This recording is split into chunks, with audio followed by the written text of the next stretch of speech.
Bien, nos habíamos quedado por aquí.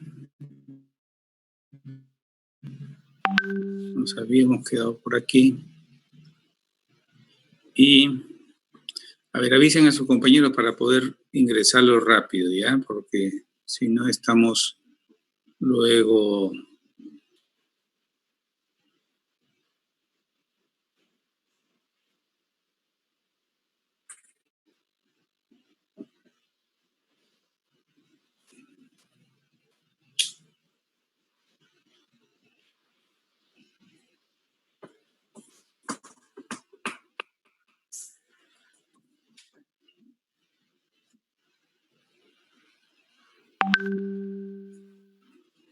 Sí se ve la pantalla, ¿no?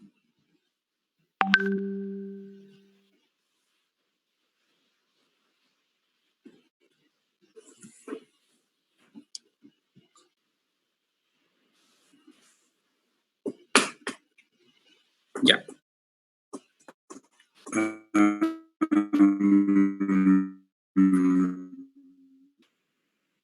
A ver. Bien, entonces nos habíamos quedado por aquí. ¿Sí se ve la pantalla? Hay algunos microrelieves cutáneos que son las irregularidades. La piel no es completamente lisa, como habíamos mencionado, tampoco tiene el mismo espesor en todas las partes del cuerpo. Entonces encontramos orificios, depresiones, eminencias. Los orificios son los poros por donde se excreta, por ejemplo, el sudor y el sebo, ¿no?, de las glándulas sebáceas, y por donde sale el pelo. Las depresiones son los pliegues más o menos profundos que se dividen en surcos, pliegues musculares y articulares que los encontramos nosotros en toda la superficie del cuerpo. Y los pliegues losángicos, que ustedes lo conocen, son surcos más o menos profundos que forman dibujos en la piel, sobre todo en las palmas de manos y pies y en la cara palmar de la punta de los dedos. Son los famosos dermatoglifos y genéticamente no existen dos personas que tengan las mismas características y por tanto no dan las huellas dactilares, ¿no? Las eminencias, que pueden ser transitorias o pueden ser permanentes, ¿no? Transitorias es, por ejemplo, cuando nosotros tenemos o frío o tenemos alguna impresión que se nos pone la piel de gallina, ¿sí? Y los permanentes, por ejemplo, los rafes, como el rafe medio que conocemos, las burletas, los rollos y las llantas, ¿no? Algunas de las características, hay variación en los colores por aspectos raciales, genéticos, ¿no? Y esto va a depender de la cantidad de melanina que tengamos. Entonces, en el color castaño, el pigmento fundamental es la melanina. En el color amarillo son los carotenoides, ¿no? En el color rojo, la oxihemoglobina. Esos son sobre todo los de las razas nórdicas, ¿no? Que no son colorados, sino son rojos. El azul, de la hemoglobina reducida, ¿sí?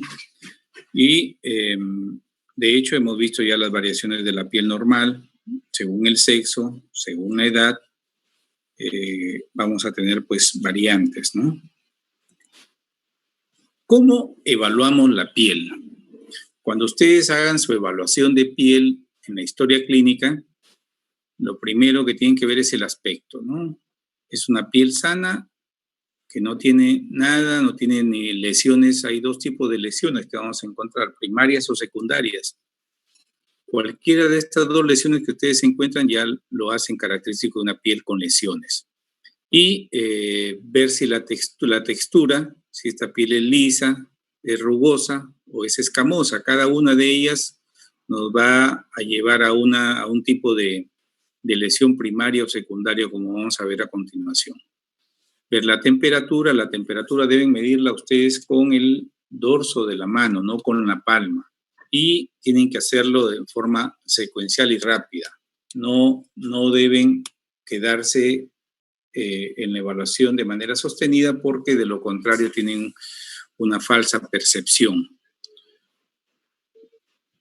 La elasticidad La elasticidad es ver si la piel está elástica o está endurecida, como se produce en algunas enfermedades.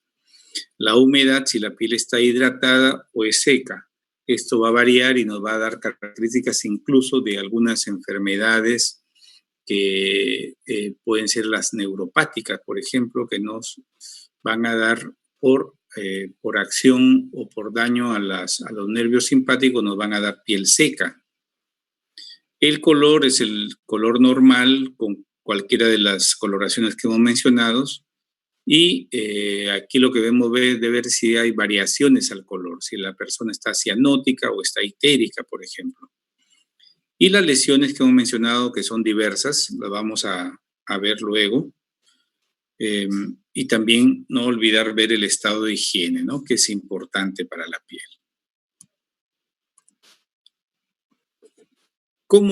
Cuando nosotros encontremos las lesiones, tenemos que hacer una pequeña anamnesis. Y en esa anamnesis tenemos que, lo primero es que preguntar cuánto tiempo lleva eso. Eso lleva, es de reciente aparición, es de aparición ya bastante tardía, y cómo empezó, ¿no? Entonces, con eso nosotros podemos diferenciar, por ejemplo, un cáncer de una leishmaniasis cutánea, ¿sí? Por el tiempo, ¿no? Entonces, hay cánceres de piel que son más agresivos, son de rápida evolución, y otros que son mucho más lentos. Si esto se ha mantenido de manera continua, por ejemplo, un cáncer va a poder permanecer y va a ir creciendo, vegetando, mientras que, por ejemplo, las reacciones alérgicas pueden ser intermitentes, ¿no? Se pueden exacerbar con la presencia del alergeno.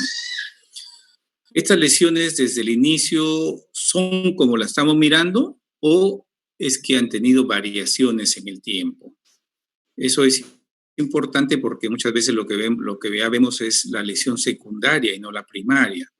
¿Se acompaña de algunos otros síntomas? ¿Tiene picazón, tiene ardor, tiene dolor o es indolora? No me molesta, simplemente es que no me gusta que esté allí, ¿no? Y la distribución, hay varias formas de distribución de las lesiones, que las vamos a ver a continuación, y qué forma tiene, ¿no?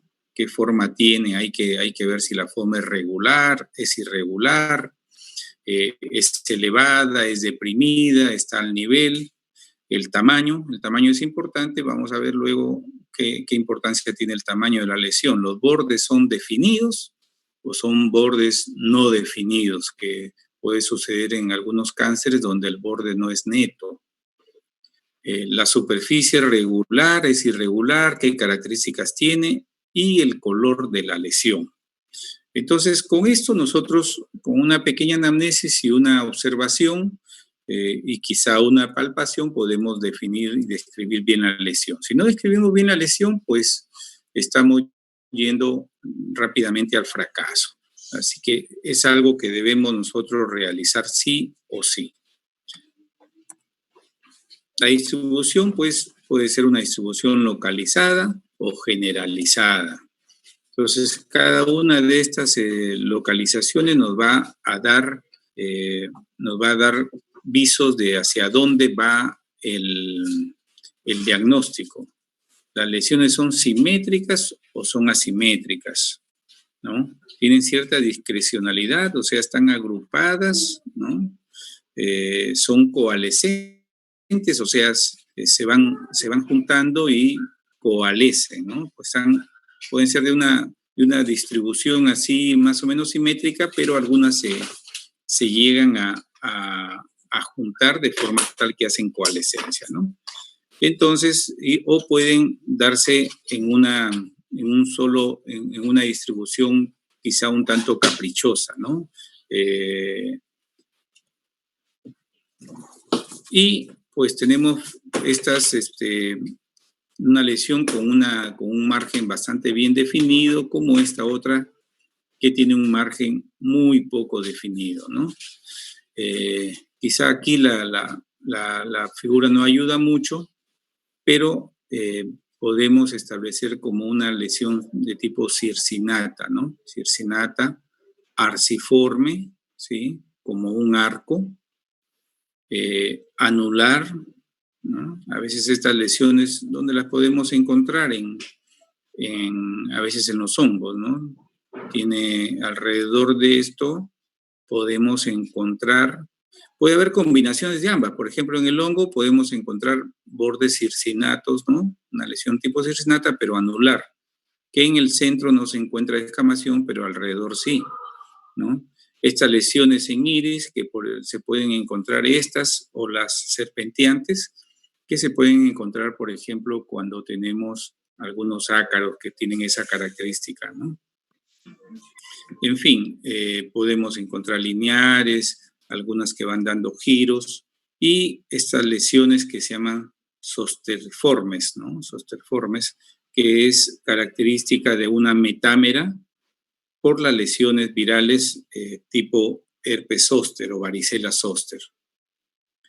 Entonces, tenemos, como habíamos mencionado, dos tipos de lesiones. Las primarias son lesiones, y por favor aquí, claro, esos conceptos tienen que afianzar. Las lesiones primarias se dan sobre una piel sana. Característica número 1, se dan sobre una piel sana. Sobre una piel sana pueden aparecer mácula, mancha, pápula, placa, nódulo, tumor, vesícula, ampolla, pústula y escamas. Vamos a ver cada una de ellas. La mácula es simplemente un área de cambio de coloración, ¿sí? Allí no existe ni elevación ni depresión, simplemente es un cambio de coloración, ¿ya? No hay modificación del espesor, ni consistencia, nada. Pueden haber algunas máculas vasculares que la van a encontrar en algunas enfermedades como las púrpuras, ¿no? Como las lesiones del sarampión, que bueno, ya no se ven casi, y algunas máculas que son, digamos, naturales, que son las famosas pigmentarias o las pecas que encontramos en algunas piel desde nacimiento, o hay algunas pecas que también se van presentando por el pasar del tiempo, ¿no? Entonces, después de la mácula, aquí lo importante, habíamos hablado del tamaño, ¿sí? Es una manchita no mayor de 1 centímetro. Un segundito, disculpen. Paquito, estoy dictando ahorita. Un segundito, por favor, me esperan. A ver.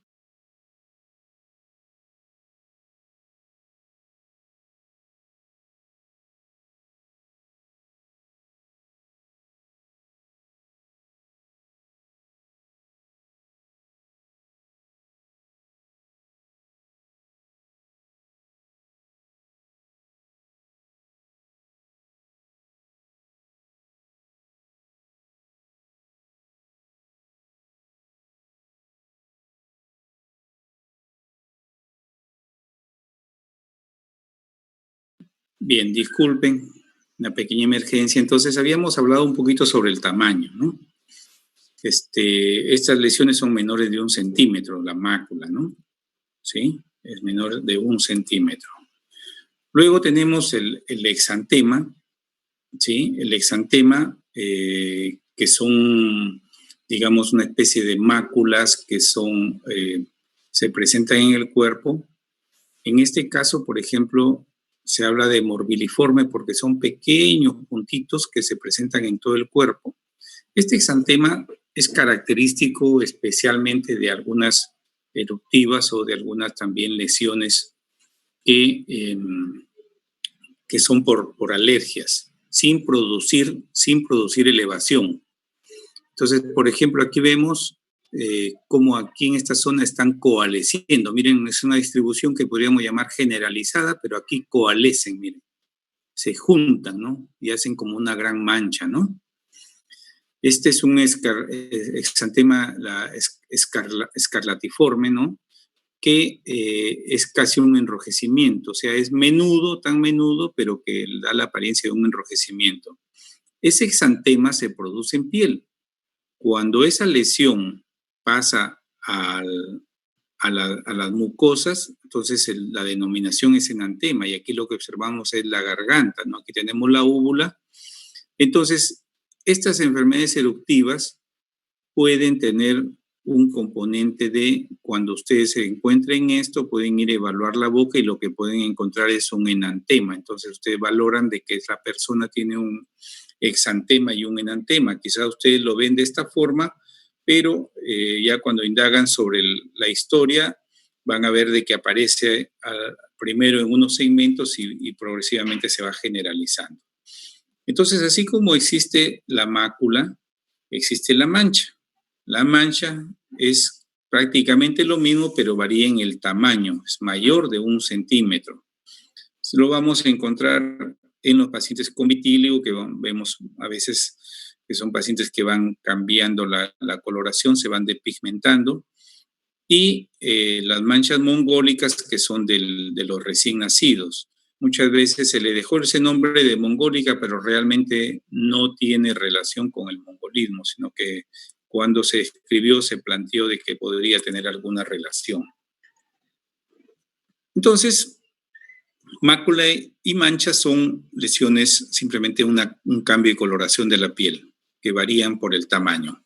Pero luego ya tenemos lesiones que sí son elevadas. Y aquí tenemos a la cabeza la pápula, ¿no? La pápula, esa ronchita que nosotros vemos, ¿sí? Esa ronchita. Entonces, esta pápula es una lesión elevada, superficial, ¿sí? Elevada. Es superficial porque lo que se le está elevando prácticamente es aquí buena parte de la piel, o sea, no hay un componente tumoral por debajo. Circunscrita, de consistencia sólida, es durita, ¿no? Que resuelve espontáneamente y no va a dejar ninguna cicatriz. Cualquiera de ustedes que ha tenido una picadura de mosquito, de zancudo, pues ven que no deja cicatriz cuando resuelve, ¿no? Es mayor de 1 centímetro, va de 0,5 hasta 1 centímetro, ¿sí? Esta pápula puede ser vegetante, así como esta, que parece una coliflor, ¿sí? Para los que conocen la coliflor, y son las famosas verrugas vulgares, y estas son las ronchitas que conocemos, ¿sí?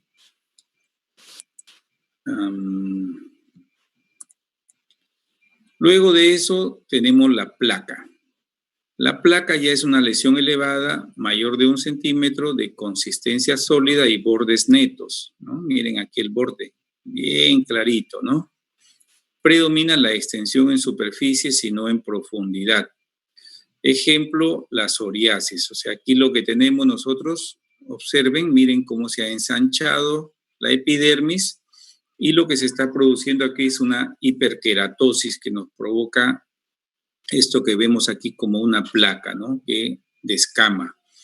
En la psoriasis usualmente se va a presentar en determinadas zonas del cuerpo, y lo cual nos orienta bastante también hacia el diagnóstico, ¿no? Entonces aquí vemos otras placas que son producidas por erisipela, son también elevadas, pero no existe esta descamación que tenemos acá en la psoriasis, ¿sí? Después de la placa tenemos el nódulo, miren, y el nódulo ya tiene una localización más profunda, y lo que va a hacer es elevar la piel, ¿sí? Es una lesión redondeada, ¿sí? Una lesión redondeada, sólida, circunscrita, profunda y palpable. Algunas veces dolorosa. La localización de esta placa es de este nódulo es en la dermis, ¿sí? Es en la dermis. El tamaño puede ser de 1 a 2 centímetros, y estas en la resolución sí nos puede dejar cicatriz. Algunas veces puede ser expresión de alguna infección de otra localización, o una infección generalizada.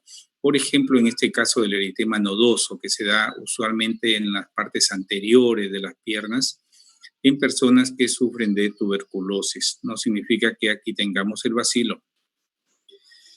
Y algunos que son como el forúnculo, que igualmente nos produce esta lesión elevada, grande, porque tenemos una infección por debajo de la piel, ¿no?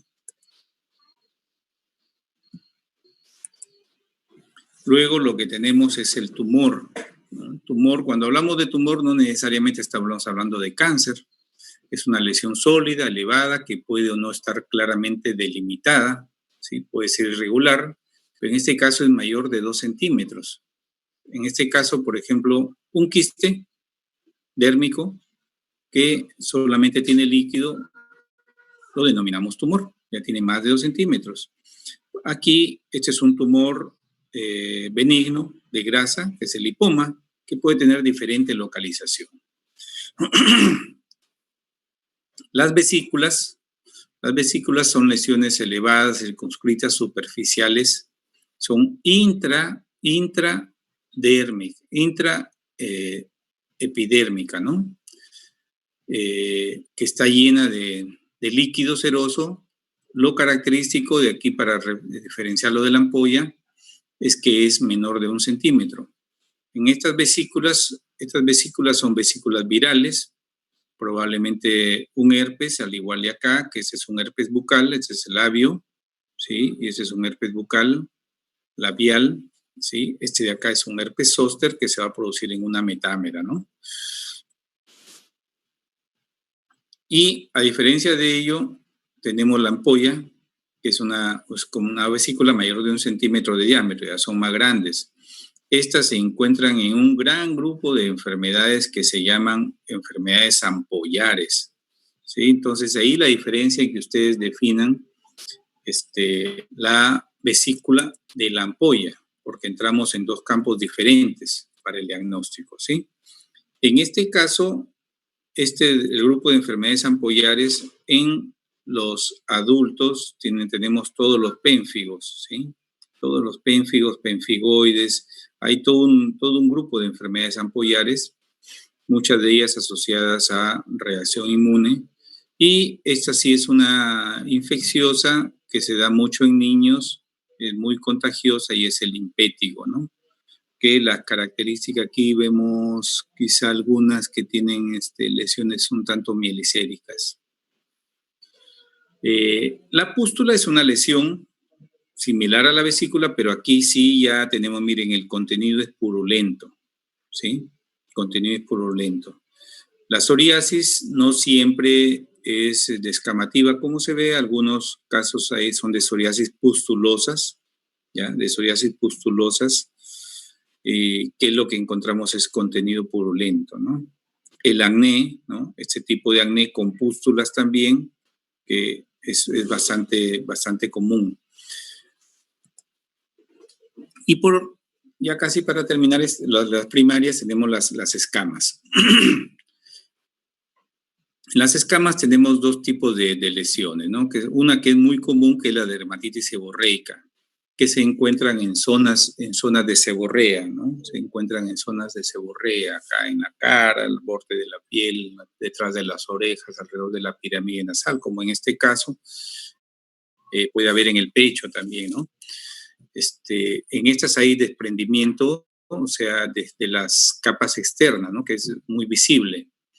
Entonces, la capa córnea está aumentada aquí y se escama fácilmente. Esto puede producirse a nivel generalizado, produciendo enfermedades, han visto como los que llaman los niños pescaditos, ¿no? Que es una ictiosis, ¿no? Entonces son grandes escamas, pero que en este caso abarcan todo el cuerpo. Y la queratosis, que son los famosos callos, ¿no? Son los famosos callos. Entonces es importante que ustedes mínimamente describan ese tipo de lesiones, porque a partir de ahí es que recién van a poder empezar a definir qué tipo de enfermedades nos van a dar estas lesiones. Entonces, en resumen, lo que tenemos, lesiones menos de 1 centímetro, mácula, pápula, nódulo, vesícula, pústula, y mayores de 1 centímetro, la mancha, placa, tumor y la ampolla. ¿Correcto? En las lesiones secundarias se dan sobre una piel previamente lesionada, ¿sí? Entonces, las primarias son sobre una piel sana y las secundarias sobre una piel lesionada. Y por tanto tenemos ahí la erosión, la fisura, la costra, la escara, la úlcera, la esclerosis, la liquenificación, que es muy común y a veces no la vemos, y la cicatriz, ¿sí?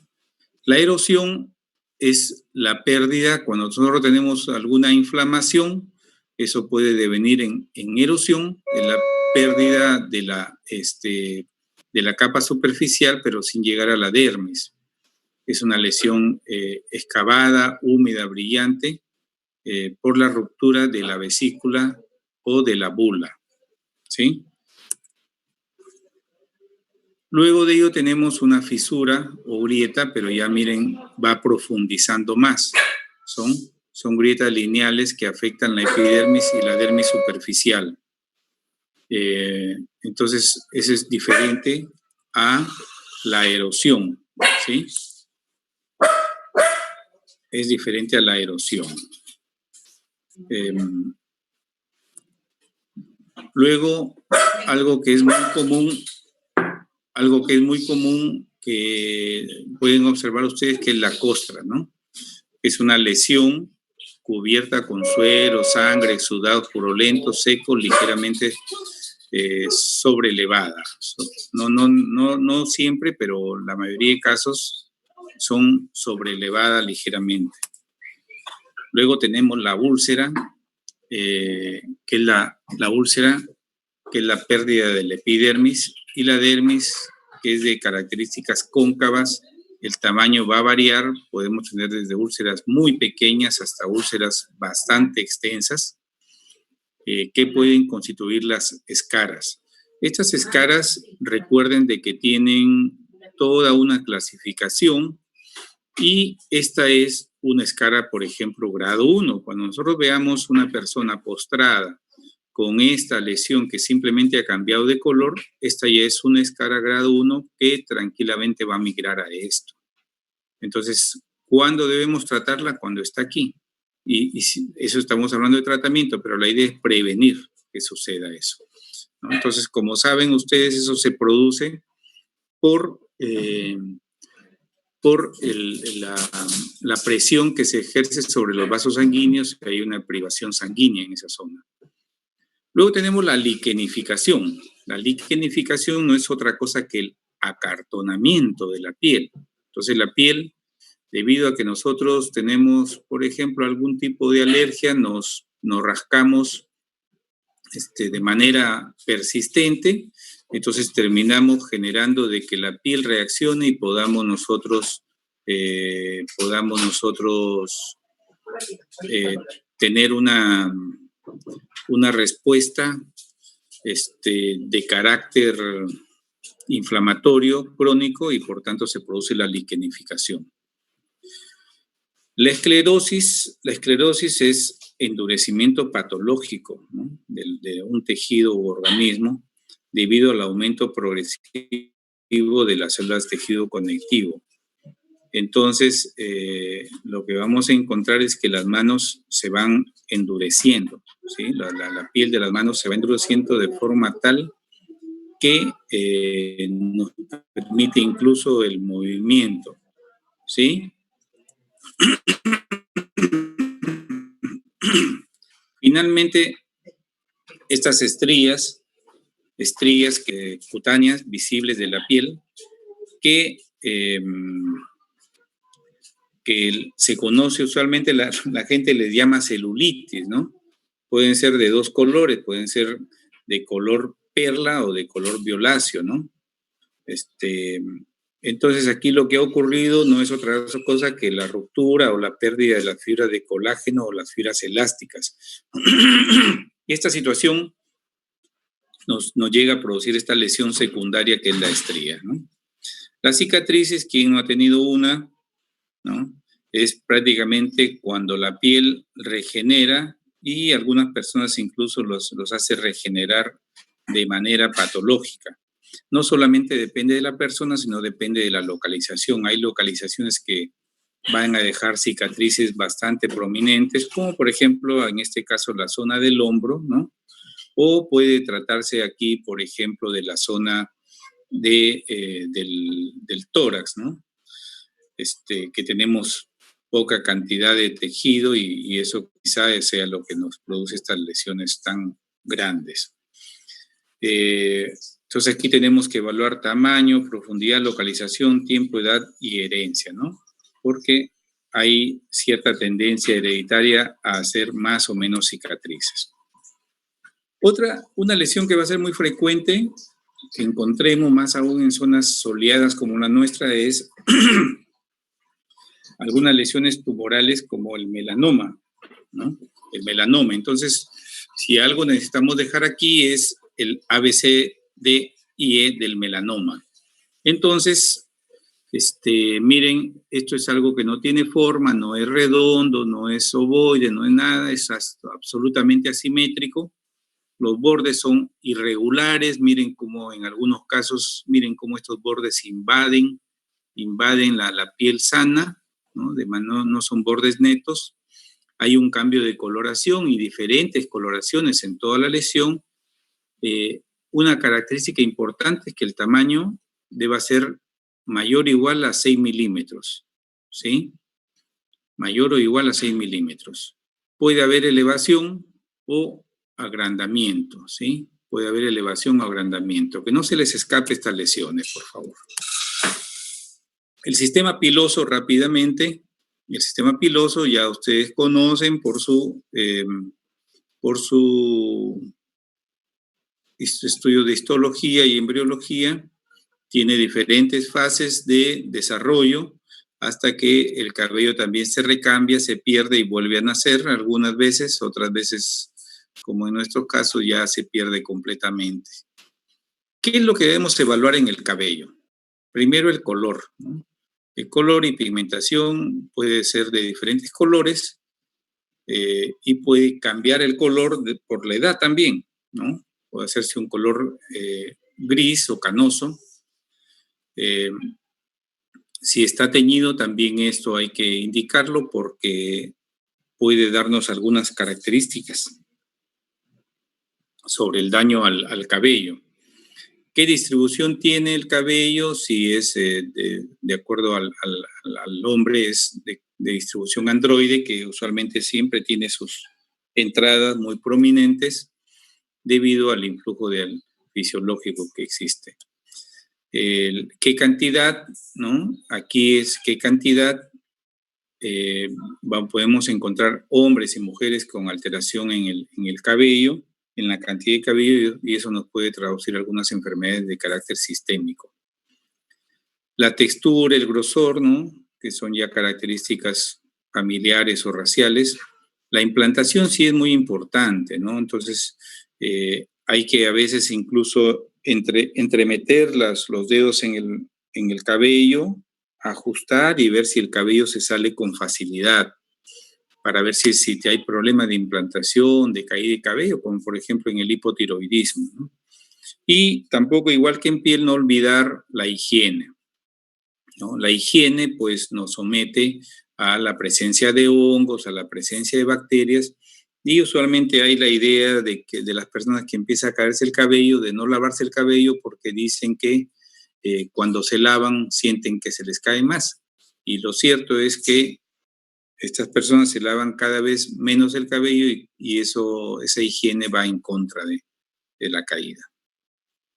Las uñas, en las uñas hay que ver la forma, ¿no? Forma y configuración. Las uñas tienen una superficie dorsal, ¿ya?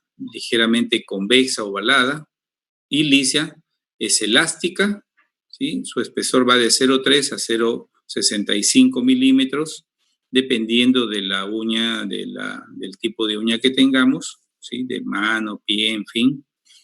Y el ángulo, que es que es la base de la uña en la interfase con la piel. Aquí también siempre hay muchos errores, ¿ya?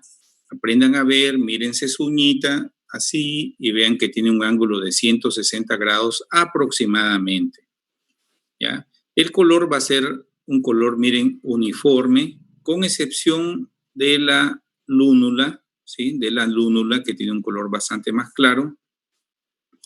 Va a ser rosada en los individuos blancos y azulados en los negros, ¿sí? Mientras más tendencia a la piel oscura, el lecho unguial va a ser más más azulado. El tiempo de llenado capilar, que ya saben ustedes, se usa muchas veces para ello, ¿no? Lo que se hace es ajustar la uña y liberarla, y debe ser menor a 3 segundos. Estas son las partes de la uña, ¿sí? Muchas veces incluso médicos recetan calcio porque las uñas son más o menos duras, pero lo importante es que nosotros tengamos buen contenido de alfa-queratina, cistina, arginina, azufre. Las uñas de las manos crecen 3 milímetros de los pies por mes, mientras que la de los pies tiene un crecimiento menor, es de más o menos 1.5 milímetros al mes. ¿Qué lesiones encontramos? Encontramos lesiones como la onicolisis, que es la separación de la lámina unguial del lecho en la parte distal, ¿sí? En la parte distal y lateral, que avanzan hacia la lúnula, avanzan hacia atrás, ¿no? Algunas enfermedades como el lupus, la anemia ferropénica pueden darnos esas características de uñas. La onicomadesis, que es el desprendimiento, pero ya proximal, ¿sí? Proximal, y puede deberse simplemente a traumas, si la uña va saliendo, la uña normal va saliendo por debajo. La onicosquisia, que es una distrofia laminar, que es la separación de las capas, ¿no? O sea, parece que fueran como que varias uñitas ahí, ¿sí? Una debajo de la otra en la porción distal, y ocasiona, porque hay una adhesión pobre, ¿no? El cemento que une las capas celulares como que se pierde y llega a afectar en algunos casos hasta el 30% de la población. Estos hoyuelos o uñas punteadas son depresiones puntiformes de la lámina unguial por alteración de la queratinización en la matriz, que se puede dar en lo que hemos visto anteriormente como la psoriasis, ¿sí? Esa hiperkeratosis que se da. La coiloniquia, esas son las uñitas en cucharita, ¿no? Que están asociadas a un déficit de hierro. Entonces, en vez de tener esta curvatura, la curvatura, por el contrario, va hacia abajo, ¿no? Entonces, incluso si ustedes evalúan la piel, miren, esta piel no es de características normales. El hierro no solamente funciona en la formación de hemoglobina, sino que tiene toda una serie de funciones fisiológicas importantes, valga la redundancia. Los surcos transversales de Bew son grietas que muchas veces son producidas por nutrición inadecuada, ¿ya? Muy parecido a la coiloniquia, ¿no? Las uñas hipocráticas, ¿sí? Si recordamos este ángulo, miren cómo se ha perdido el ángulo, ¿no? Y aquí aparece una convexidad. Estamos hablando solo de uñas hipocráticas o en vidrio reloj. Los vidrios de reloj antiguos eran así, de esta forma. Los modernos ya son planos, ¿no? Entonces, si nosotros vemos, esta es una uña normal con el ángulo de 160 y aquí se perdió completamente este ángulo, ¿no? Se perdió el ángulo. Y podemos hacerlo de esta forma también, una evaluación de esta naturaleza, y vamos a encontrar estas uñas hipocráticas, ¿no? La leuconiquia son esta coloración o pigmentación blanca de la uña. Puede ser total o puede ser parcial, puede producirse a veces simplemente por traumas, pero a veces puede traducirnos también una enfermedad renal crónica, que se puede dar con características parecidas incluso a esto, ¿no? Lo hemos visto en algunos pacientes, ¿no? Cuando decimos se puede dar, no significa que se dé 100%, o sea, no va a ser que doctor, tengo un paciente con enfermedad renal crónica, pero no tiene la leuconiquia. No todos presentan, pero sí con mayor predilección se presenta en esto. La paroniquia ya es una infección, miren. Esa es una infección. ¿Quién no ha tenido esto? Se puede producir por varias razones, porque se jalaron el pellejito, porque estuvieron un traumita por ahí con algún objeto contaminado, por el mismo uñero, ¿no? Y la melanoniquia, que es la pigmentación negra total o parcial de la lámina unguial. Cuando ustedes encuentren esto y no ha existido el antecedente de trauma, por tanto de que pueda existir un hematoma, deben lo primero tienen que pensar es en que descartar melanoma, ¿ya? Descartar melanoma, porque muchos melanomas se pueden presentar simplemente como un cambio de coloración, así como en el lecho unguial. No lo pierdan de vista. Nevus, aquí tenemos los mismos características, nevus, este es por trauma, ¿sí? Pero se puede producir también por nevus, pero piensen primero siempre en el melanoma. La onicobrifosis, quien no ha visto esto en ancianos, en pacientes con una neuropatía periférica, y no es otra cosa que el engrosamiento de la lámina, lámina unguial, que crece como un cuerno y los surcos se invierten, ¿no? Son surcos transversales en la superficie de la uña. No siempre denota onicomicosis, por favor, ¿ya? Entonces, para saber eso, tienen que ustedes hacer una evaluación laboratorial. Y algunos niños nacen sin uñitas, lo cual se denomina anonyquia, ¿no? Entonces, por ahí hubo alguna interrupción en el desarrollo de las uñas. Finalmente, el tejido celular subcutáneo, ¿sí? Tiene dos hojas, una superficial, una profunda. Son estructuras que son adyacentes a los músculos, la saponerosis, los huesos. Es un tejido que contiene vasos sanguíneos y nervios superficiales. Son variables en las distintas regiones del cuerpo y dependiendo de la persona también, ¿no? Algunos tienen un tejido celular subcutáneo bastante abundante, mientras que otros muy escaso, ¿no? Las funciones, es necesario, obviamente, el tejido celular subcutáneo debemos tener un porcentaje de grasa de acuerdo a la edad y al sexo. Tiene funciones de protección, ¿no?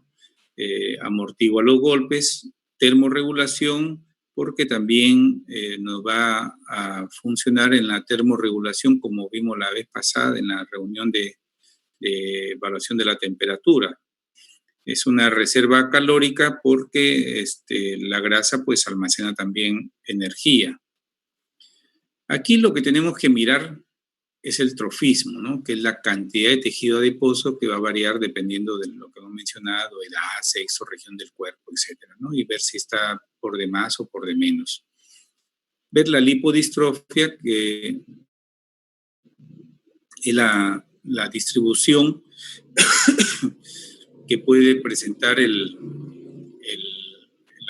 grasa en los diferentes lugares del cuerpo, ¿no? Puede estar disminuida por adelgazamiento y la idea es de que nosotros, de acuerdo a eso, vamos a tener diferente presentación, incluso en la obesidad, ¿no? Tenemos obesidades centrípetas y obesidades que son simétricas, o sea, ustedes tienen varios tipos de gorditos que son gorditos del centro nada más, ¿no? Como un huevito, y los brazos los tienen delgados, mientras que hay otros gorditos que son uniformes, ¿no? Como dicen a veces, agarraditos son, ¿no? Entonces esos, los centrípetos son los que tienen mayor riesgo, ¿ya? Mayor riesgo. La emaciación, recordar que es el adelgazamiento más o menos del 25%, que hay que tener cuidado, ya hay que tener cuidado, porque eso nos puede llevar a y a la caquecha, ¿no? La idea de lo más frecuente que encontramos es la celulitis, ¿sí? La celulitis sí realmente es una infección del tejido celular subcutáneo, no son esas estrías nacaradas que nosotros encontramos por subidas y bajadas de peso. El flemón va a ser una celulitis localizada, ¿no? Que muchas veces termina en absceso y hay que drenarlo. Todo absceso, hay un principio en medicina que dice absceso diagnosticado, absceso drenado. Salvo que ese absceso, por su localización o lo que fuere, realmente sea bueno darle un tratamiento médico y con eso podemos evaluar si remite o no. Puede dejar secuelas, sí, puede dejar secuelas, ¿no? Por último, el edema, que es la presencia de líquido, ¿sí?, en el tejido celular subcutáneo. Esto nos va a dejar el famoso signo de la fovea o signo de Godet, ¿no? ¿Sí? Los nódulos que hemos visto anteriormente en las lesiones, que vimos, en las lesiones primarias, los nódulos. Y el enfisema, que es la presencia de gas o aire. Ahí, si tuviéramos un enfisema aquí, por ejemplo, nosotros pasamos los dedos y lo que se siente es como esas láminas que tienen bolitas de aire plásticas que se usan para envolver algunos objetos delicados. La característica que se siente es algo parecido a eso, es por la presencia de aire que transcurre en el tejido celular subcutáneo.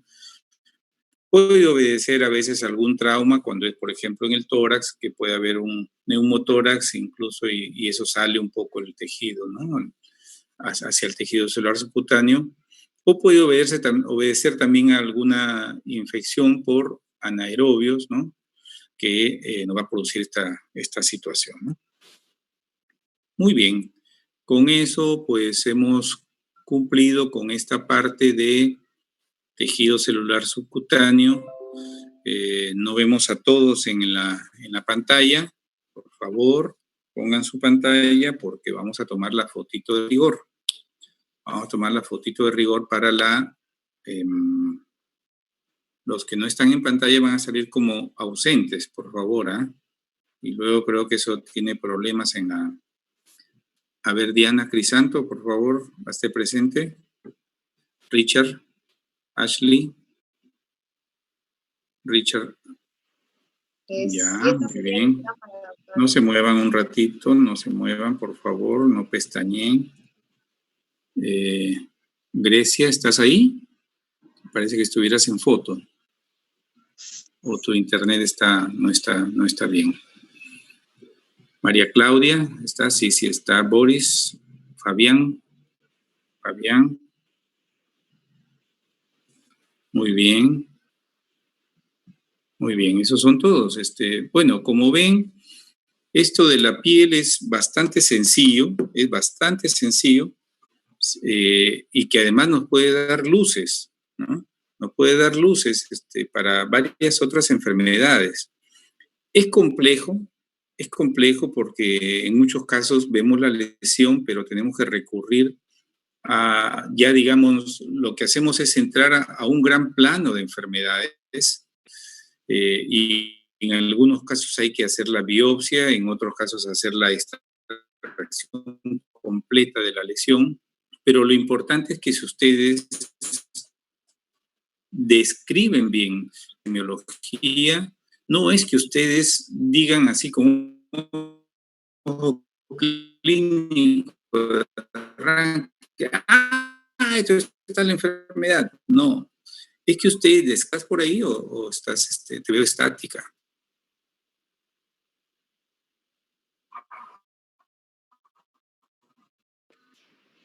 Grecia, lo fundamental, si ustedes quieren ir bien con la semiología, es hacer una muy buena anamnesis, ¿sí? Doctor, muy buena anamnesis, para lo cual tienen que tener... ¿Perdón? ¿Está mala señal? Ya, no se preocupe, no se preocupe. Ya, no se preocupe. Sí, vi tu movimiento cuadro por cuadro. Bien, lo fundamental pues es que ustedes tengan una muy buena empatía con la persona que van a entrevistar. Recuerden que la anamnesis es una entrevista semiestructurada, o sea, ese patrón que se les da a ustedes es un patrón, pero no significa que es un sí o no, ¿ya? Luego, lo que ustedes lean, lo que revisen, lo que aprenden, está la habilidad de ampliar. Cuando una entrevista es estructurada, dice simplemente del 1 al 5 y se acabó, ¿no? O diga sí o no. Pero cuando es semiestructurado, ustedes tres, los que crean conveniente, y dicen, por aquí que va la cosa, voy a ahondar un poquito más en estar leyendo. Si no tienen lectura, pues difícilmente van a poder ampliar mejor. Lo segundo, que es el examen físico, ya ustedes tienen que agudizar su observación, salas, ¿no? Bueno, en Santa Rosa son salitas de 5 pacientes y basta que tú mires un paciente que ahí está con su respiración acidótica para que digas, ¿y este paciente que es diabético, qué tiene? Está con una sepsis y te pongas a explorar su acidosis y no puede ser que a veces se nos pase ese signo que te está traduciendo algo.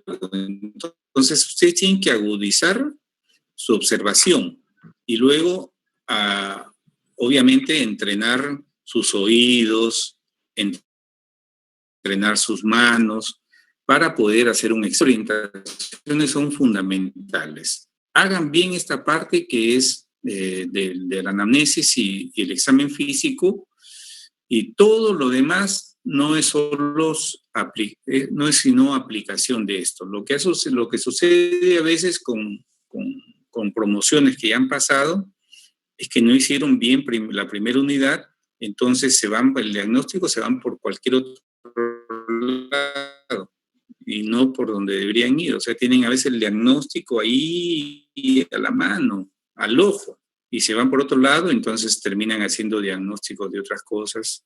Por eso, concéntrense ahora mismo ya en esta primera unidad, en esas dos cosas.